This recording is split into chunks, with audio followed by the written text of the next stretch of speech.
साथियों, पिछली क्लास में हम लोग सरल सूक्ष्मदर्शी पढ़े थे। उससे किसी वस्तु का बड़ा प्रतिबिंब देखा जाता था। फोकस दूरी घटाने पर आवर्धन क्षमता उसकी बढ़ती थी। ठीक, लेकिन हमें अगर बहुत छोटी वस्तु देखना है, अति सूक्ष्म वस्तु देखनी है, बैक्टीरिया देखना है, ठीक, तो हमें संयुक्त सूक्ष्मदर्शी की जरूरत पड़ती है।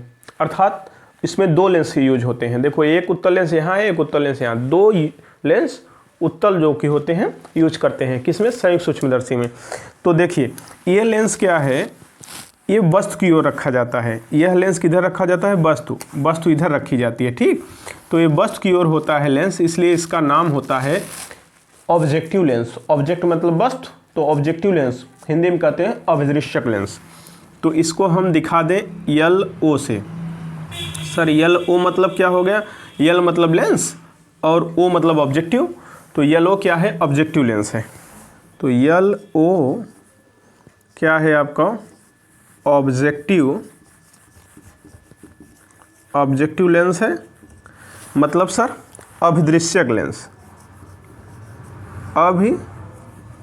अभिदृश्यक।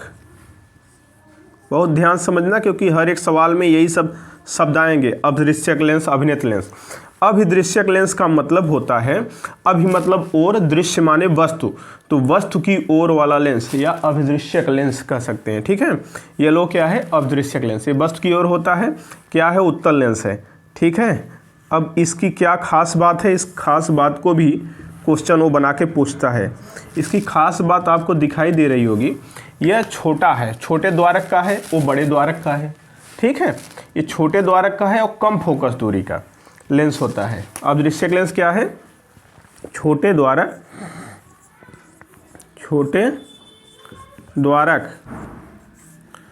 तथा इसमें क्या हो जाएगा? कम फोकस दूरी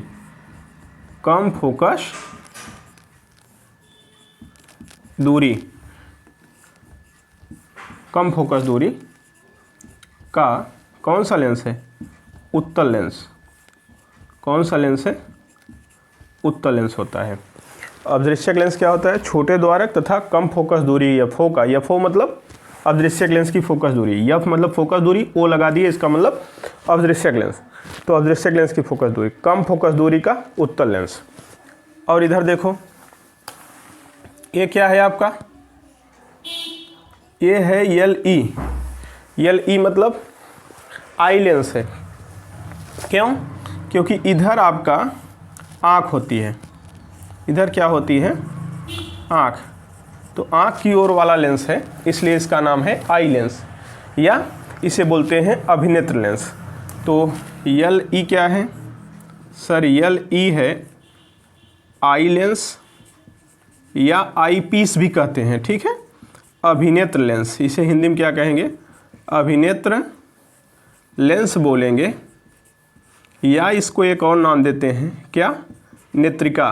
तो आँख की ओर जो लेंस होता है, जिधर से हम देखते हैं, उसका नाम अभिनेत्र लेंस है। LE से डिनोट करते हैं। L मतलब लेंस, E मतलब आई लेंस। ठीक है, तो आँख की ओर वाले को क्या कहते हैं? अभिनेत्र लेंस या नेत्रिका, और वस्तु की ओर वाले को अभिदृश्यक लेंस कहते हैं। ठीक है, अब इसकी क्या खास विशेषता है? इसकी भी विशेषता आपको समझनी पड़ेगी। यह क्या है? अब इसकी तुलना में तो बड़े द्वारक का है, देख लो, बड़ा है, तो बड़े द्वारक का है, बड़े द्वारक का। और क्या खास पहचान है? और तथा अधिक फोकस दूरी, इससे अधिक फोकस दूरी, अधिक फोकस दूरी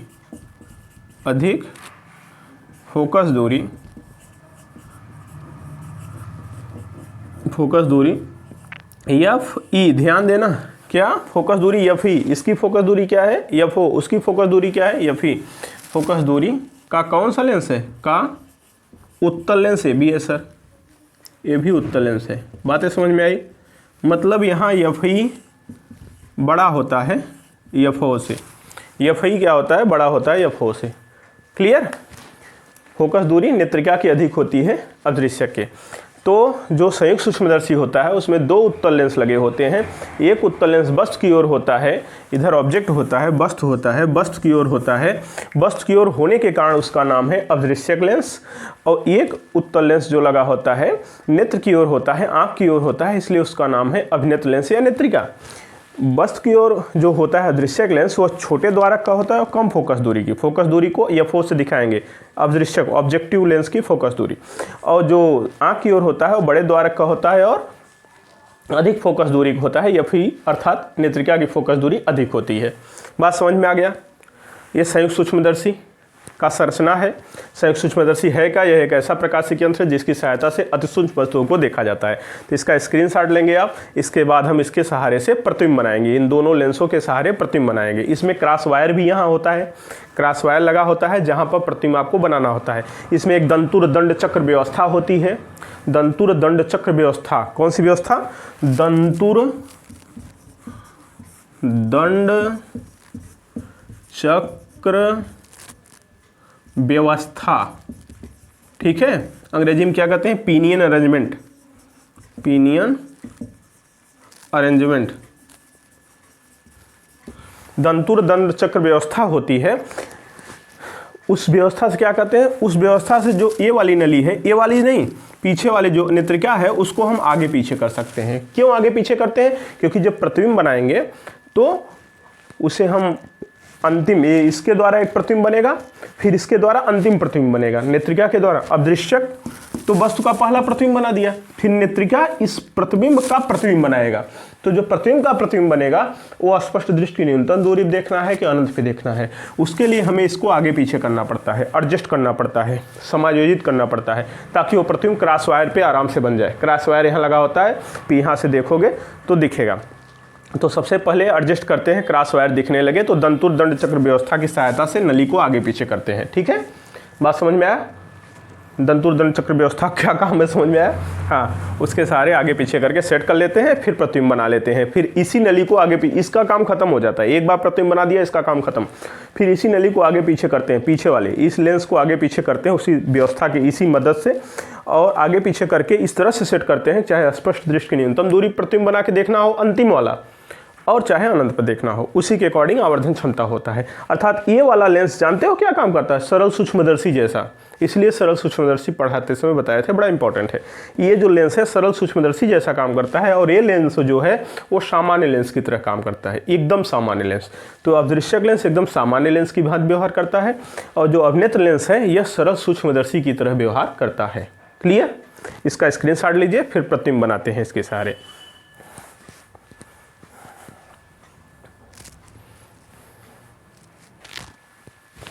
देखिए क्या, संयुक्त सूक्ष्मदर्शी सहारे हम प्रतिबिंब बना रहे हैं। ठीक, अब दृश्यक लेंस ले लिए, अभिनेत्र लेंस होता है यही, लेकिन अब मेरे पास यहाँ दंतुर दंड चक्र व्यवस्था तो है नहीं, मैं आगे पीछे कर लूँगा। अभी पहले प्रतिबिंब बना लेते हैं, फिर उस लेंस को हम बनाते हैं।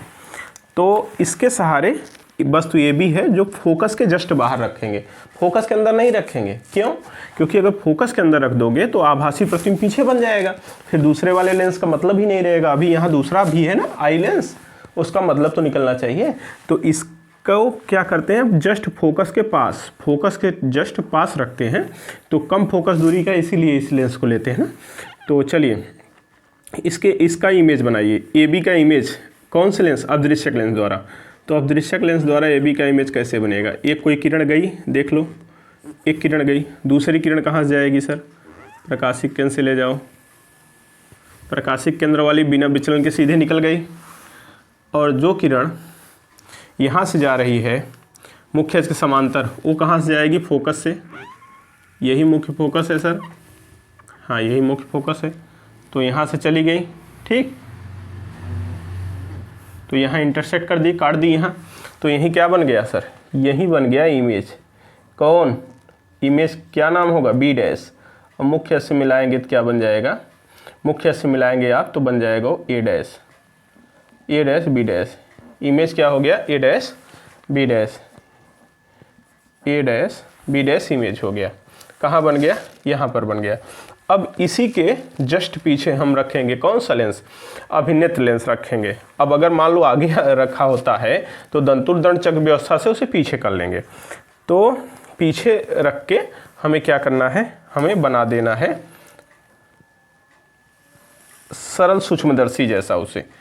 उसका काम क्या होगा? सरल सूक्ष्मदर्शी जैसा, बड़े द्वारक का, बड़ा फोकस दूरी का लेंस पीछे रखा होगा। ठीक, तो ये हो गया आपका बड़े द्वारक और बड़ी फोकस दूरी का। ये एकदम सरल सूक्ष्मदर्शी जैसा व्यवहार करेगा। इसका नाम क्या है सर? इसका नाम है यल ई। मतलब नेत्रिका लेंस। क्यों? क्योंकि मानव नेत्र यही होगा, मानव नेत्र यही है आपका, ठीक। मानव नेत्र यही है, देख रहा है, ठीक। तो नेत्र की ओर है, इसलिए इसका नाम नेत्रिका लेंस हो गया। अच्छा जरा समझिए, इसका फोकस, इसका जो फोकस होगा, फोकस के अंदर, सरल सूक्ष्मदर्शी में क्या होता था, फोकस के अंदर रखते थे, या फोकस पे रख सकते हो। तो इसका फोकस यहाँ इसका फोकस बना लो। किसका? इसका अधिक फोकस होगा तो यहाँ बना लो। इसको हम क्या रख दें, फोकस बिंदु को FE डैश। FE डैश माने किसकी फोकस दूरी? प्रथम फोकस है किसकी? नेत्रिका की। और जितना ये है उतना इधर होगा, देख लो, उतना ही होना चाहिए, ज़्यादा कम नहीं, ठीक। FE सर, FE क्या है? नेत्रिका की द्वितीय फोकस या मुख्य फोकस। अब आपको पता होगा कि जो अदृश्यक द्वारा बना हुआ प्रतिबिंब होता है वो नेत्रिका के लिए कैसा काम करता है? वस्तु का काम करता है। अदृश्यक लेंस द्वारा बना हुआ प्रतिबिंब इस लेंस के लिए वस्तु का काम करेगा, अर्थात इसके सामने है और इस लेंस के लिए वस्तु है। तो वस्तु से किरण ले जाओ, फिर किरण चलेगी और इमेज बनेगा, कोई दिक्कत नहीं है। हाँ, ये देखो, एक किरण हम समांतर ले गए और दूसरी किरण कहाँ से ले जाएं? दूसरी किरण प्रकाशिक केंद्र से ले जाओ। सर तिरछा हो गया क्या? सीधा ले जाओ ना। प्रकाशिक केंद्र से जाने वाली बिना विचलन के सीधे निकल जाती है।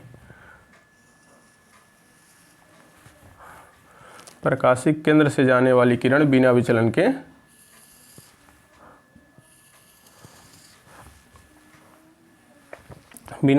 सीधे निकल जाती है, ठीक। बिना विचलन के सीधे निकल गई है, चलो अच्छी बात है। और ज़रा इसको देखो, ये जो जा रही है कहाँ से जाएगी? ये सर फोकस से चली जाएगी। तो ये देखो, ये दोनों, यहाँ दूरी कम है, आगे दूरी बढ़ती जा रही है। आगे काटेंगे? नहीं काटेंगे, पीछे बढ़ाओ। जब पीछे बढ़ाओगे, जब आगे नहीं काटेंगे पीछे बढ़ाओगे, तो देखो कहाँ कहीं काटती हुई नज़र आएंगी। जहाँ काटती हुई नज़र आएंगी वहीं तो इमेज बनेगा। है, काट तो दिया भाई, काट दिया, यहाँ काट दिया, दिख रहा होगा आपको। ज़बरदस्ती नहीं कटा रहे हैं, ये मत सोचना कि मास्टर ज़बरदस्ती कटा रहे हैं, नहीं, ऐसा नहीं है, काट दिया है, देख लो साफ साफ। अभी आप कटाओगे नहीं काटेगा। है, ये देखो, ये क्या हो गया मेरे भाई? B double dash. किसका इमेज? B डैश का बना है। अब इसे मिला दो मुख्य से, A डबल डैश। कहाँ मिल गया? A double dash, A double dash, और ये क्या है? B double dash. A double dash, B double dash, किसका कहाँ इमेज बन गया मेरे भाई? ये देखो, कितना भी मतलब कहीं भी बने, लेकिन कम से कम 25 सेमी बनना चाहिए। तो अर्थात ये डिस्टेंस जो होगी कम से कम D तो होनी ही चाहिए, क्योंकि स्पष्ट दृष्टि की न्यूनतम दूरी बनेगा तभी हमको दिखाई देगा। और यह कोण जो आपका बना, यही कोण तो आँख में जा रहा है, यही तो बीटा होगा। इसके पहले भी बीटा के बारे में आप जान चुके हैं। तो यही अंतिम प्रतिबिंब है। इस प्रतिबिंब का नाम क्या है? इस प्रतिबिंब का नाम है IO। IO मतलब अदृश्यक द्वारा बना हुआ प्रतिबिंब। और इस प्रतिबिंब का नाम क्या है? हरा A double dash B double dash है, लेकिन इसका नाम IE है। IE मतलब क्या? नेत्रिका द्वारा बना हुआ प्रतिबिंब। तो इसमें देखकर आप एक बात कह सकते हैं कि IO क्या है, IE क्या है। IO क्या है? अदृश्यक लेंस द्वारा बना हुआ प्रतिबिंब है जो वास्तविक है और उल्टा है। बोलो हाँ या ना। IO क्या है? अदृश्यक लेंस द्वारा बना हुआ प्रतिबिंब है जो वास्तविक है, उल्टा है। और IE क्या है? IE अभिनेत्र लेंस द्वारा बना हुआ प्रतिबिंब है जो आभासी है। क्या है? आभासी है। अब उल्टा है सीधा, देख के बताओ, आभासी है उल्टा है सीधा? सर उल्टा दिख रहा है। और आभासी सदैव क्या होता है? सीधा होता है। और कह रहे हो उल्टा है, कैसे उल्टा है भाई? पागल आदमी। देखो, आभासी है, जिसका बना है उसके सापेक्ष सीधा है। देखो A डैश B डैश का है ना, उसके सापेक्ष तो सीधा है, लेकिन वस्तु के सापेक्ष उल्टा है। तो मतलब आभासी है और दो बातें हैं। अब यहाँ से दो बातें और हैं। वस्तु ए बी के सापेक्ष, ऐसे लिख लो, ए बी के सापेक्ष। अब यहाँ जगह नहीं है, कोई बात नहीं, नीचे लिख देते हैं ना। आभासी है और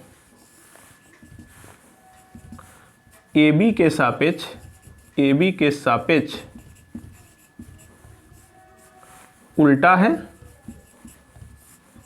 उल्टा है। ए डैश बी डैश के सापेक्ष सीधा है, सीधा है।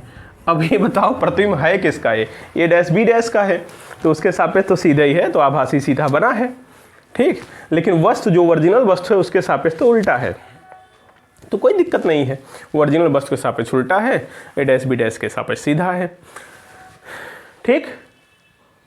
अब दृश्यक लेंस से बना, फिर अभिनेत लेंस ने इस प्रतिबिंब का प्रतिबिंब बना दिया, तो प्रतिबिंब का प्रतिबिंब महाप्रतिबिंब बना दिया, कोई दिक्कत नहीं सर। अब इसमें और कुछ बातें बताना हो तो बता दो। अब ये ज़रा बताओ, यहाँ से वस्तु से यहाँ तक की दूरी क्या होगी? कोई बताए मुझे। सर यू ओ। क्यों? क्योंकि अदृश्यक लेंस से वस्तु ए बी तक की दूरी, वस्तु की दूरी को यू ओ से प्रदर्शित करोगे। क्यों? क्योंकि अदृश्यक लेंस है, इसलिए यू ओ। लो, इसको हम लिख दे रहे हैं अलग कलर से थोड़ा, यू ओ, ठीक है, ताकि येलो क्लियर रहे।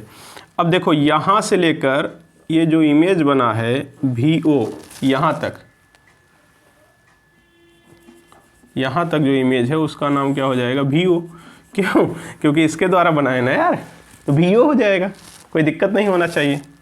अब बताओ, ये वस्तु यहाँ से इसकी दूरी क्या हो जाएगी? इसके लिए तो वस्तु है, तो ये दूरी हो जाएगी यू ई। भाई ये यहाँ से लेकर यहाँ तक की दूरी क्या हो जाएगी? यू ई।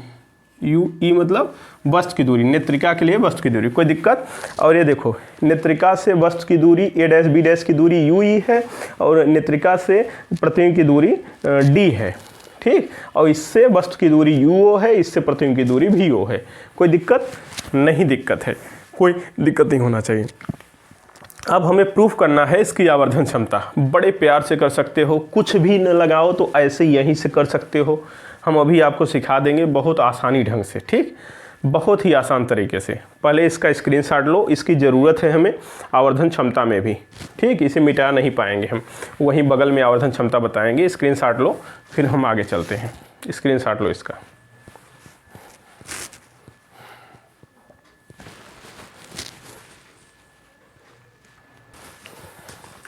देखिए क्या आवर्धन क्षमता, इसके पहले क्या हेडिंग था? प्रतिबिंब का बनना। प्रतिबिंब बन गया। अब ये मत समझना कि आपको एक बार प्रतिबिंब के बनने में चित्र बनाना पड़ेगा, एक बार आवर्धन क्षमता में चित्र बनाना पड़ेगा, नहीं, ऐसा नहीं है। आपको एक बार चित्र, चूंकि आपके सामने तो चित्र रहेगा, अब मैं इसे मिटा दूंगा तो आपको समझा कैसे पाऊंगा। तो ये चित्र एक बार प्रतिबिंब के बनने में बना दिए आप, तो फिर दोबारा नहीं बढ़ना है, आवर्धन क्षमता को सीधे लिखना है। लेकिन इस चित्र के मदद से मैं आवर्धन क्षमता आपको समझा पाऊंगा, इसलिए ये चित्र जरूरी था, इसीलिए ये सामने रखा हुआ हूँ, नहीं अदरवाइज इसे हटा देते। आवर्धन की क्षमता मैं समझाने जा रहा हूँ। ध्यान की एक एक्स्ट्रा चित्र मैं बनाया हूँ, ये तो है, ये है सूक्ष्मदर्शी द्वारा दो बना है संयुक्त वाला। ये देखो नीचे, नीचे देखो एक अलग से, सरल सूक्ष्मदर्शी में भी ऐसा किया था।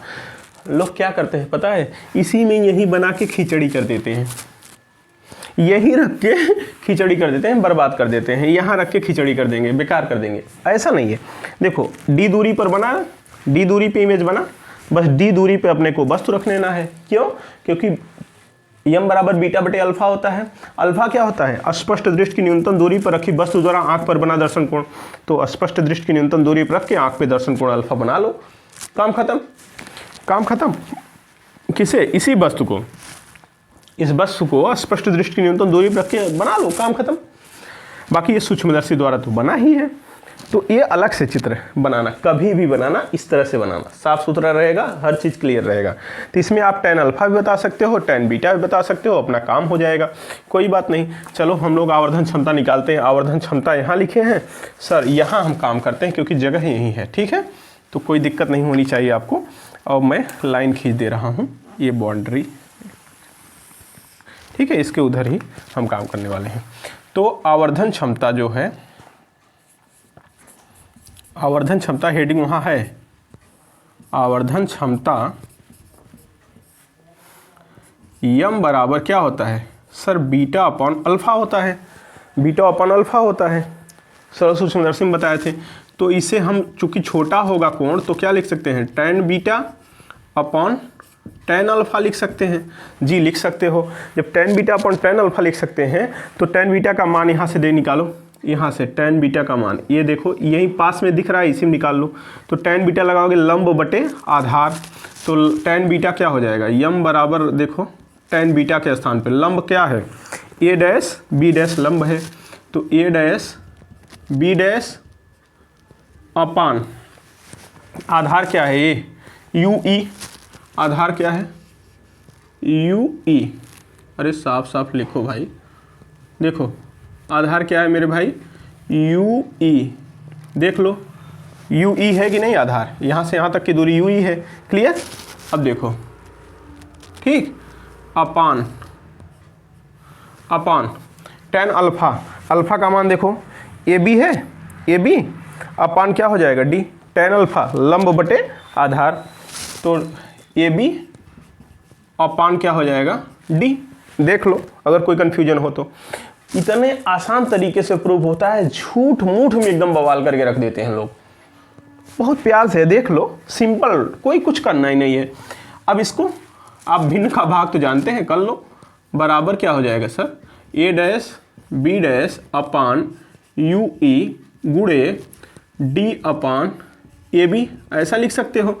तो जरा ऐसा कर लो, ए बी को ए डैश बी डैश के नीचे ले लो और डी बटे यू ई कर लो, तो यम बराबर ऐसा भी लिख सकते हो, A dash B dash upon A B गुणे डी अपान यू ई। समझ में आया बात, A dash B dash upon A B, ये क्या है जरा देख लो, क्या है बताओ, A dash B dash upon A B, ये अदृश्यक द्वारा बनाया गया प्रतिबिंब है ए डैश बी डैश, और वस्तु है ए बी उसके सामने, तो प्रतिबिंब की लंबाई बटे वस्तु की लंबाई, प्रतिबिंब की लंबाई बटे वस्तु की लंबाई क्या होती है, याद करो वो दिन जब हमने ये समझाया था, यम बराबर आई अपान ओ बराबर बी अपान यू लेंस में, तो प्रतिबिंब की लंबाई अपान वस्तु की लंबाई, प्रतिबिंब की लंबाई अपान वस्तु की लंबाई, यही तो है प्रतिबिंब की लंबाई बटे वस्तु की लंबाई, रेखीय आवर्धन। अर्थात केवल सिंपल लेंस है, रेखीय आवर्धन जैसा व्यवहार कर रहा है, केवल रेखीय आवर्धन दे रहा है आपको, A dash B dash upon A B क्या है, इस लेंस का रेखीय आवर्धन, ये लेंस का नाम क्या है अदृश्यक लेंस। तो सीधी सी बात अगर किया जाए तो यम बराबर हम लिख सकते हैं इस लेंस का रेखीय आवर्धन यम ओ, यम ओ क्यों, क्योंकि अदृश्यक लेंस का रेखीय आवर्धन, और गुणे गुणे डी अपान यू ई, डी अपान यू ई क्या है, सरल सूक्ष्मदर्शी आपने पढ़ा था ना पिछली क्लास में, नहीं पढ़ा था, बताए थे, याद करो, समीकरण 1 जाकर देखो, सरल सूक्ष्मदर्शी में क्या था बताया ना, ये वाला लेंस कैसा काम करता है सरल सूक्ष्मदर्शी जैसा, और ये लेंस कैसा काम करता है सामान्य लेंस की जैसा, तो ये लेंस सरल सूक्ष्मदर्शी जैसा काम करता है, तो इसी का रेखीय आवर्धन है डी अपान यू ई, डी अपान यू ई, देखो जाके सरल सूक्ष्मदर्शी रेखीय आवर्धन, वहाँ कोणीय आवर्धन था, सरल सूक्ष्मदर्शी का आवर्धन क्षमता यम बराबर डी अपान यू ई लिखे थे वहां हम लोग, समीकरण एक इसी को बनाए थे अगर याद हो, फिर केस शुरू किए थे, ठीक, तो उसके स्थान पे सीधा सीधा यार यही तो है मेरे भाई, तो यम था वहां, और यहाँ हम लेंस का नाम रखे हैं यल ई नेत्रिका लेंस, तो हम यम ई लिख देंगे, अर्थात नेत्रिका लेंस, क्योंकि दो लेंस है तो यम ई। तो आ गया एक फार्मूला, ओरिजिनल फार्मूला आपका आ गया, रेखीय आवर्धन सॉरी संयुक्त सूक्ष्मदर्शी की आवर्धन क्षमता यम बराबर क्या होता है यमओ गुणे यमई, अर्थात अदृश्यक लेंस की आवर्धन क्षमता गुणे नेत्रिका की आवर्धन क्षमता, सदैव सदैव के लिए आपका तैयार हो गया, अदृश्यक लेंस की आवर्धन क्षमता गुणे नेत्रिका का आवर्धन क्षमता। चाहो तो बिना कुछ किए आप आराम से हर फार्मूला प्रूफ कर सकते हो, मैं यही 1 मिनट में दिखा दे रहा हूँ, फिर बोर्ड वालों के लिए मैं प्रूफ करूंगा, पहले कंपटीशन वालों के लिए यही देख लो, ये देखो इसका यम ओ क्या आया बता सकते हो, रेखीय आवर्धन यम ओ आई अपान ओ होता है या भी अपान यू होता है कि नहीं, भी अपान यू होता है ना, तो भी के स्थान पे क्या है भी ओ, अर्थात वी ओ दाहिनी तरफ गया, और यू के स्थान पे क्या है, यू ओ बाई तरफ आया है, बाई तरफ आया है, बाई तरफ आया है तो माइनस यू ओ हो जाएगा। माइनस यू ओ होने के मतलब है इसे यहाँ रख दो, सीधा सीधा बात, फिर इसे लिख सकते हो minus V O upon U O. ये एम ओ का मान minus V O upon U आ गया। अगर हम कहें यम ई का मान बताओ, यम ई का मान, तो यम ई आपने पढ़ा था 2 केस सरल सूक्ष्मदर्शी में, स्पष्ट दृष्टि की न्यूनतम दूरी 1 plus D upon F, F के स्थान पे एफ ही हो जाएगा, और अनंत वाले केस में डी अपान एफ, काम खत्म। अगर स्पष्ट दृष्टि की न्यूनतम दूरी बनता है प्रतिबिंब तो minus V O upon U O गुड़े 1 प्लस डी अपान एफ ही, जो पढ़ते हो आप। अनंत पर बनता है तो minus V O upon U O गुड़े डी अपान एफ ही, बस वैल्यू रख दो, काम खत्म। मैं करके दिखा देता हूँ एक बार, फिर मैं प्रूफ करता हूँ, जैसे वहाँ किए थे, कहाँ, सरल सूक्ष्मदर्शी में, वैसे प्रूफ कर दूंगा। केस वन एक बार कंपटीशन वाले देख लें। केस 1 क्या है, जब अंतिम प्रतिबिंब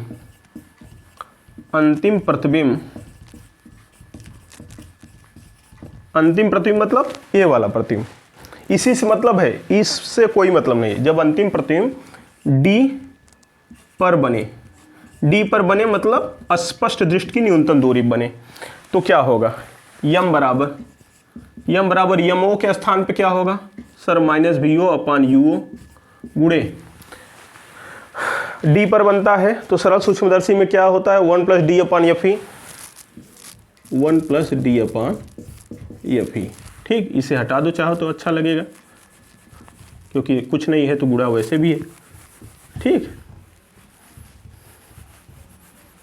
यम बराबर minus V O upon U O into क्या है, ये है आपके स्पष्ट दृष्टि की न्यूनतम दूरी पर संयुक्त सूक्ष्मदर्शी की आवर्धन क्षमता। सर केस अनंत वाला, तो अनंत वाला भी यही देख लो। केस टू जब अंतिम प्रतिबिंब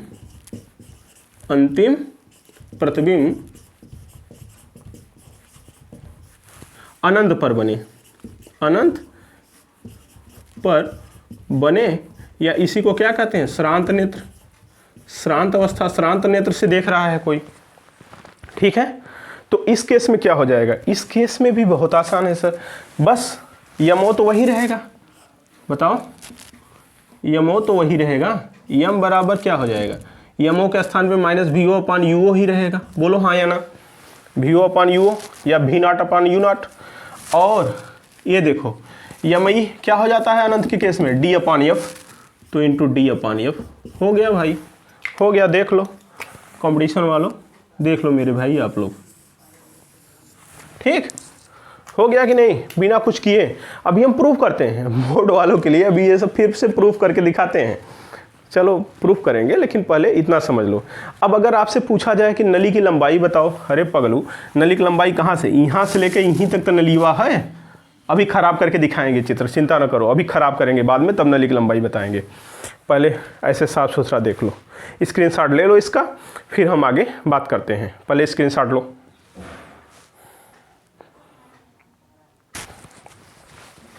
देखिए क्या हम लोग अब चल रहे हैं प्रूफ करने, ये सब भी प्रूफ करने चल रहे हैं। तो एक तो तरीका हम बता दिए, सीधा सीधा वैसे कर सकते हो। दूसरा तरीका ये है, यमओ का वैल्यू तो क्लियर हो गया है, तो केस 1 फिर से बोर्ड ओ के लिए, बोर्ड वाले कैसे करते हैं, बोर्ड की परीक्षा में प्रूफ करने पर नंबर मिलता है, तो उसे देख लो। जब अंतिम प्रतिबिंब, यहाँ अंतिम की बात होगी, अंतिम प्रतिबिंब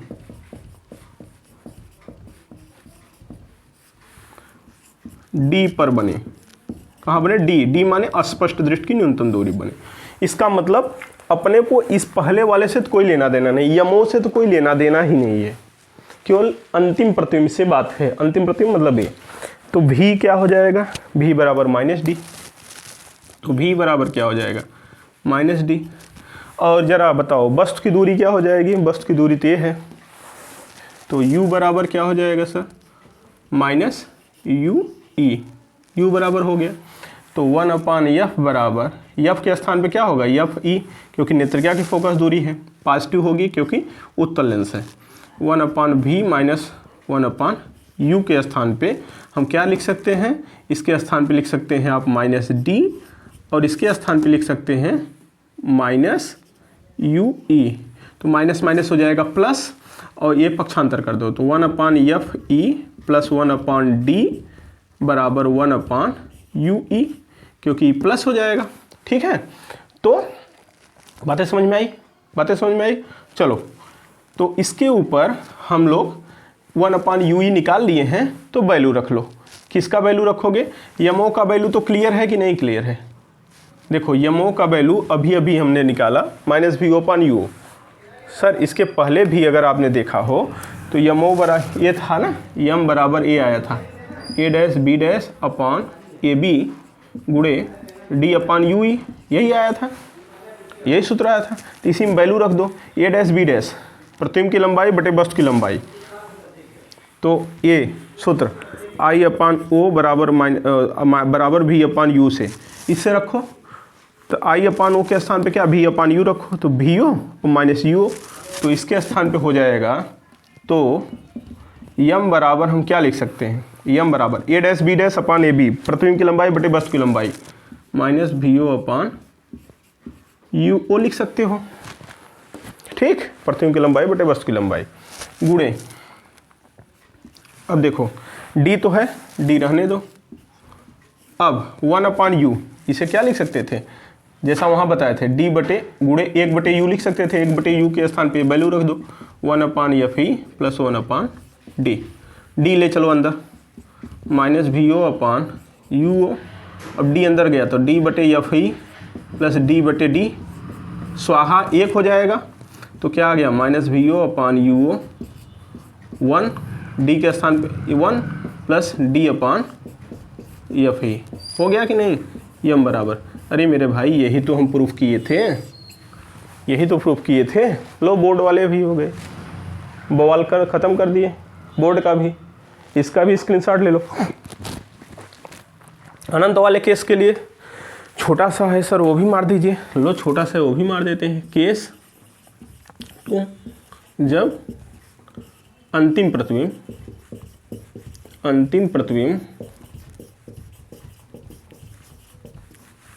अनंत पर बने, अनंत पर बने, इसका मतलब क्या हो गया, v बराबर अनंत हो जाएगा।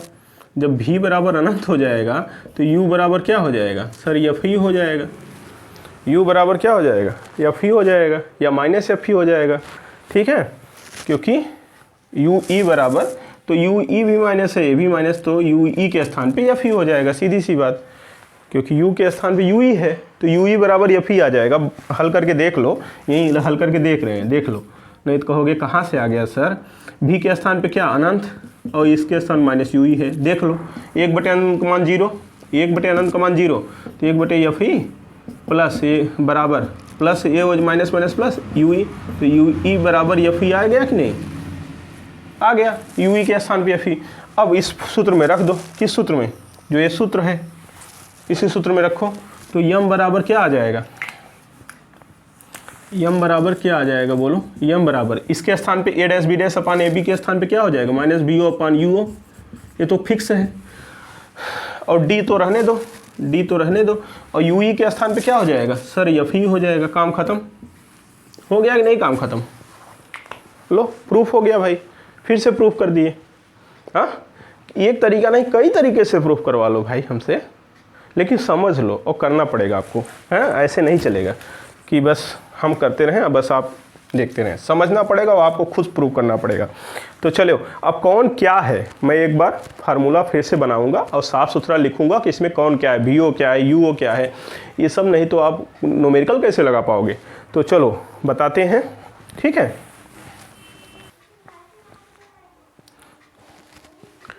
देखिए, आवर्धन क्षमता हमने आपको समझा दिया कि केस 1 में जब अंतिम प्रतिबिंब d पर बने, अंतिम प्रतिबिंब अर्थात ये प्रतिबिंब, तो v/u 1 + d/fe, अनंत पर बने तो v/u d/fe। ठीक, और कौन क्या है, यमो क्या है, देखो यमो क्या है, अभिदृश्यक लेंस की आवर्धन क्षमता, इस लेंस की आवर्धन क्षमता। यम ई क्या है, अभिनेत्र लेंस की आवर्धन क्षमता, पूरा लिख दिए हैं आपको। UO क्या है, देखो अभिदृश्यक लेंस से वस्तु AB की दूरी है, UO AB की दूरी, कहाँ गया AB, वस्तु AB की दूरी है, ध्यान से देखना, ए बी की दूरी यू ओ, भी ओ क्या है देख लो कहाँ से कहाँ तक है, अभिदृश्यक लेंस से ए डैश बी डैश की दूरी है, ठीक, या फिर अभिनेत्र लेंस की फोकस दूरी है, ठीक, इस लेंस की फोकस दूरी है। यू ई क्या है, देखो यू ई यहाँ है, अभिनेत्र लेंस से ए डैश बी डैश की दूरी है, अभिनेत्र लेंस से ए डैश बी डैश की दूरी है, क्योंकि इस लेंस के लिए वस्तु का काम करता है। एफओ स्टार लगा हुआ है, कुछ खास बात है, अदृश्य लेंस की फोकस दूरी है, कुछ खास कह रहा है। देखो पूरे फार्मूले में कहीं एफओ का यूज नहीं दिख रहा है, देख लो, केवल एफ ही चाहिए, वी ओ चाहिए, यू ओ चाहिए, यही चाहिए। तो इसका मतलब एफओ दिया है तो क्यों दिया है, एफओ के सहारे आप 1/FO बराबर 1/VO माइनस 1/U, इस फार्मूले का ये लेंस सूत्र इस्तेमाल करेंगे आप। लेकिन याद रखिएगा लेंस सूत्र में चिन्ह का इस्तेमाल करेंगे minus plus, as it is जैसे पहले करते थे। लेकिन इन सूत्रों में केवल VO, UO, FE, D कुछ भी है, सबका इस सूत्र में सभी का केवल आंशिक मान रखते हैं, चिन्ह नहीं रखेंगे, केवल आंशिक मान। VO, UO, UO को भी यू लेसेंसी माइनस बोलते थे ना, UO केवल आंशिक मान, क्योंकि हम पहले माइनस ले चुके हैं, सबको चिन्ह सहित हम पहले ले चुके हैं, अब नहीं रखेंगे, फिर किसी का भी चिन्ह नहीं रखेंगे। यू हो VO कुछ भी दिया है, कुछ भी वैल्यू दिया होगा, आप केवल उसके आंशिक मान रखेंगे, आवर्धन क्षमता आ जाएगा। बात समझ रहे हैं, आवर्धन क्षमता के सूत्र में किसी को भी चिन्ह सहित नहीं रखेंगे, केवल आंशिक मान रखेंगे, केवल वैल्यू रखेंगे, फार्मूले में तुरंत आंसर आ जाएगा। हाँ, लेकिन लेंस सूत्र में, इस लेंस सूत्र हो तो उसमें तो हम पहले जैसा चिन्ह इस्तेमाल करेंगे, ठीक है। तो इस याद रखना, इसमें चिन्ह इस्तेमाल करेंगे लेकिन उस आवर्धन के सूत्र में नहीं।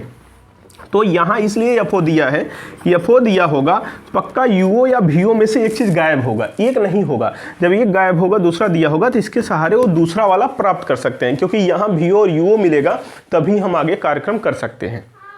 ठीक, क्लियर, समझ में आई बात। तो इसका स्क्रीनशॉट ले लो, फिर हम आगे आपको समझाते हैं।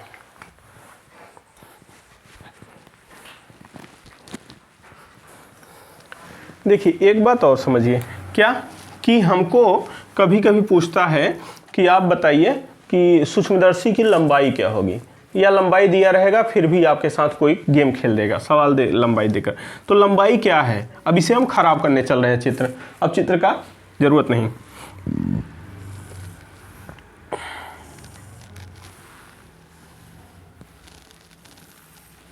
देखो ध्यान से, यही तो है सूक्ष्मदर्शी तुम्हारा, जो संयुक्त सूक्ष्मदर्शी था यही था ना। तो लंबाई कहाँ से कहाँ तक है, देखो यहाँ से लेकर यही तक तो इसकी लंबाई है, यही लंबाई है ना मेरे भाई। तो सूक्ष्मदर्शी की लंबाई क्या होगी, तो पहले केस में जब स्पष्ट दृष्टि की न्यूनतम दूरी बने तब संयुक्त सूक्ष्मदर्शी की लंबाई L बराबर, देखो कहाँ से कहाँ तक है, देखो यहाँ से लेकर यहाँ तक क्या है VO, और यहाँ से लेकर यहाँ तक UO UE। तो इसका मतलब हो तो गया यहाँ से यहाँ तक, देख लो भाई, यहाँ से लेकर यहाँ तक हो गया VO, और यहाँ से लेकर यहाँ तक UE। तो अपना काम हो गया ना, VO प्लस UE। नली की लंबाई आ गया कि नहीं। नली की लंबाई क्या होती है पता है, अदृश्यक लेंस तथा अभिनेत्र लेंस के बीच की दूरी ही नली की लंबाई होती है। अब क्वेश्चन गेम अगर खेलना होगा तो नली की लंबाई दे देगा और वस्तु रख देगा कहीं, या कुछ और दे देगा आपको, UE दे देगा, हाँ यहाँ से यहाँ तक, और VO गायब कर देगा VO गायब कर देगा सवाल बनाते समय। फिर VO के बगैर तो MO आएगा नहीं, UO दिया रहेगा, VO गायब रहेगा, और F भी नहीं दिया रहेगा, तब नली की लंबाई देगा तो यहाँ से VO भी निकल सकता है, और यहाँ से आ जाएगा VO, तब भी हम रख सकते हैं क्वेश्चन में, और हमारा क्वेश्चन बन जाएगा यहाँ से भी। अच्छा, दूसरा केस क्या हो सकता है, जब प्रतिबिंब कहाँ हो, अनंत पर हो। जब प्रतिबिंब अनंत पर होगा तो इसका हम लोग UE बराबर क्या पढ़े थे, जब प्रतिबिंब अनंत पर बने, अंतिम वाला प्रतिबिंब अनंत पर बने तो UE बराबर, अभी हमने F ही पढ़ा था, UE के स्थान पे F ही रख दोगे, ठीक है। L बराबर क्या हो जाएगा, VO प्लस FE। लेकिन ध्यान देने वाली बात यह है कि सभी पॉजिटिव रखे जाएंगे, UE अगर माइनस में भी आए फिर भी आप यहाँ पॉजिटिव रखेंगे, मॉड ले लीजिए अगर ऐसा समझ में आए तो, ठीक, सदैव पॉजिटिव रखेंगे। आंशिक मान केवल आंकिक मान रखेंगे। मतलब संयुक्त सूक्ष्मदर्शी वाले फार्मूले में केवल आंकिक मान रखा जाएगा। बातें समझ में आई? तो उस नली की लंबाई भी आप निकाल सकते हैं। अनंत बोलेगा तो ये वी ओ प्लस एफ ही हो जाएगा। ठीक है, यहाँ तो एफ ही पे रखोगे तो अनंत पे आ जाएगा प्रतिबिंब। ठीक है, U V O plus F ही। अगर अस्पष्ट दृष्टि की न्यूनतम दूरी केस में पूछेगा V O plus U E. अगर कोई केस नहीं दे रहा है तो अस्पष्ट दृष्टि की न्यूनतम दूरी समझेंगे हम। ओके, समझ में आया? तो ये कहानी खत्म होती है। अब इस पर हम एक न्यूमेरिकल कर देते हैं, फिर एक आपको होमवर्क दे देते हैं। काम हो गया मेरा। ठीक है, स्क्रीनशॉट लेना हो ले लो, हम बगल हैं, मिटाते हैं। देखिए क्या है, संयुक्त सूक्ष्मदर्शी का अदृश्य लेंस हमने लेंस फोकस दूरी 4 सेमी 25 सेमी है। एक वस्तु अदृश्य लेंस से 6 सेमी पर रखी है। यदि इसका अंतिम प्रतिबिंब स्पष्ट दृष्टि की न्यूनतम दूरी बने तो संयुक्त सूक्ष्मदर्शी की आवर्धन क्षमता क्या होगी? कोई दिक्कत नहीं है। देखो क्या दिया है, जो दिया हो पहले लिख लो। एफ ओ बराबर 4 सेमी, एफ ई बराबर 25 सेमी। ठीक, अब क्या दिया है? और अदृश्यक लेंस से वस्तु की दूरी अर्थात यू ओ बराबर 6 सेमी। हमको देखो वी ओ मिलेगा तभी काम बनेगा। डी बराबर तो दिया है 25 सेमी। ठीक है, अब आवर्धन क्षमता तो हम निकाल सकते हैं। आवर्धन क्षमता का फार्मूला भी आपको पता है, यम बराबर minus V O upon U O 1 plus D upon F E. देख लो क्या गायब दिख रहा है, केवल वी ओ गायब दिख रहा है। अगर वी ओ मिल जाता तो मेरा काम हो जाता। तो चलो वी ओ ढूंढे, इसी से एफ ओ यू ओ किससे वी ओ मिल जाएगा। तो 1 अपान एफ ओ बराबर 1 upon V O minus 1 upon U O. F O का वैल्यू 1 अपान 4 वी ओ निकालना है sir, minus 1 upon U O. Lens सूत्र में चिन्ह रखेंगे 6 सेमी के स्थान पे माइनस 6 सेमी, क्योंकि लेंस फार्मूले में तो रखेंगे, आवर्धन के सूत्र में नहीं माइनस प्लस रखेंगे। माइनस माइनस प्लस इधर आएगा 1 अपान 4 माइनस 1 अपान 6 बराबर 1 अपान वी ओ। तो एक 12 एलसीएम ले लो, 4 3 12 6 2 12। तो वी ओ बराबर आ गया ना कितना, 12 सेमी। वी ओ बराबर 12 सेमी आ गया, वैल्यू रख दो आंसर। 12 अपन यू ओ बराबर क्या है 6, बस डायरेक्ट वैल्यू रखो, चिन्ह नहीं। 1 प्लस 25 बटे 25 दिया है, 25 25 से कट गया, 6 दूनी 12 माइनस 2 गुणे क्या हो जाएगा 1 आएगा, 1 और 1 क्या हो जाएगा 2, 2 दूनी 4 माइनस 4। ठीक, 4। देखिए एक क्वेश्चन क्या है, संयुक्त सूक्ष्मदर्शी में लगे अदृश्य लेंस की आवर्धन क्षमता 10 है तथा अभिनेत लेंस की फोकस दूरी 10 सेमी है। ठीक, यदि अंतिम प्रतिबिंब अनंत पर बने तब आवर्धन क्षमता बताना है, और यदि इसका अंतिम प्रतिबिंब स्पष्ट दृष्टि की न्यूनतम दूरी बने तब आपको संयुक्त सूक्ष्मदर्शी की आवर्धन क्षमता बताना है, दोनों केस में। तो आपको पता है सर यम बराबर क्या होता है, यम ओ गुणे यम ई होता है। यम ओ नहीं निकालना है, यम ओ का वैल्यू दे दिया, जो minus V O upon U हम तलाशते थे उसका वैल्यू दे दिया तो काम खत्म ना। फिर यम ओ के चक्कर में क्यों पड़े हो, यम ओ रहने दो। तो यम ई का वैल्यू क्या होगा 1 प्लस डी अपान एफ ई। ठीक है, यम ओ का मान चाहे तो माइनस में रख दो, आपका वैल्यू माइनस 10 और 1 प्लस, जब अस्पष्ट दृष्टि की न्यूनतम दूरी पर अर्थात बी वाला निकाल रहे हैं, अस्पष्ट दृष्टि की न्यूनतम दूरी पर 1 प्लस 25 बटे 10 10 सेमी। तो कर लो 10 1 का 10 माइनस 10 गुणे 10 और 35 हो जाएगा, 25 10 35 बटे 10 10 10 कट गया, कितना हो गया माइनस 35 आ गया। बात समझ में आया क्या? ठीक, और ए वाला देख लो क्या होगा ए, तो यम बराबर क्या हो जाएगा यम ओ गुणे यम ई होगा। तो यम ओ का मान माइनस 10 रहने दो, और यम ई के अनंत वाला केस अंतिम प्रतिबिंब अनंत पर बने तो डी अपान एफ ही केवल रखेंगे। तो माइनस 10 गुणे डी का मान 25 25 एफ ई का मान 10 सेमी, 10 सेमी इसको 10 कट गया, माइनस 25 आ गया। ठीक है, सीधी सी बात है। अगर यमओ दिया है तो रखना ही नहीं है यार, और आसान सवाल हो गया। बात समझ में आया? कोई दिक्कत? आपको मैं होमवर्क दे रहा हूँ, आप होमवर्क लीजिए और लगाइए सवाल। ठीक, देखिए एक क्वेश्चन होमवर्क आपका है क्या, 20 आवर्धन क्षमता वाले किसी अदृश्यक लेंस को 10 सेमी फोकस दूरी वाले नेत्रिका के साथ संयुक्त सूक्ष्मदर्शी में प्रयोग किया जाता है। यदि अंतिम प्रतिबिंब स्पष्ट दृष्टि की न्यूनतम दूरी पर बने तो संयुक्त सूक्ष्मदर्शी की आवर्धन क्षमता क्या होगी, ये बताना है। ठीक है, बहुत सिंपल सा सवाल है, आप लगाइए और इसका उत्तर कमेंट में जरूर दीजिए। ठीक, थैंक यू।